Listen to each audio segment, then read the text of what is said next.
Hi friends, இதுதான் என்னுடைய சமையல் கட்டு.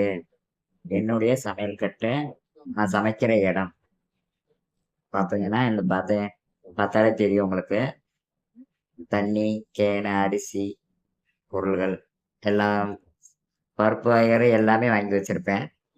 சமையல் பொருள் பிரச்சனை இல்லை. அடுப்பு, கரண்ட் அடுப்பு, இந்த சுவிட்ச் பாக்ஸ். ஏன்னா நான் போடுறது அதில் கொஞ்சம் உயரம் கம்பை வச்சு தான் போடுவேன். அதாவது கம்பு இந்த கீழே இருக்கும், பார்த்தீங்கன்னா உங்களுக்கே தெரியும். தண்ணி, இதுதான் என்னுடைய எனக்கு மட்டும் அந்த பொருள்களை எடுத்து என் கைக்கு வசமாக வச்சுருக்கேன். கைக்கு வசமாக வச்சனால தான் இந்த மாதிரி தெரியுது. எனக்கு கீழே வைக்கலாம்.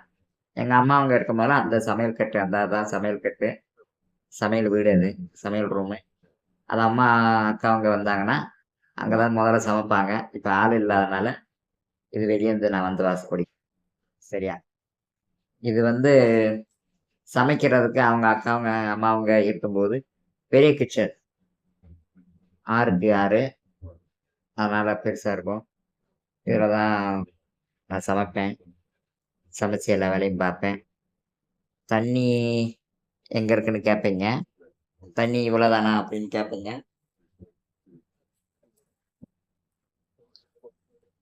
பார்த்தீங்களா?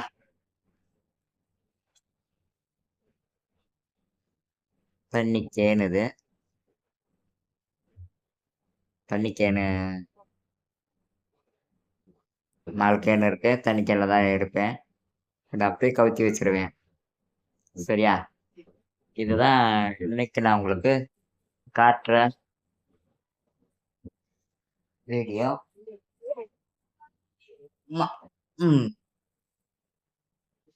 மற்றும் என்னுடைய சமையல் வீடு பார்த்துக்கிங்க. அனைவரும் சப்ஸ்கிரைப் பண்ணுங்க, ஃபாலோ பண்ணுங்க. உங்கள் ஆதரவு தாழ்மையுடன் கேட்டுக்கொள்கிறேன்.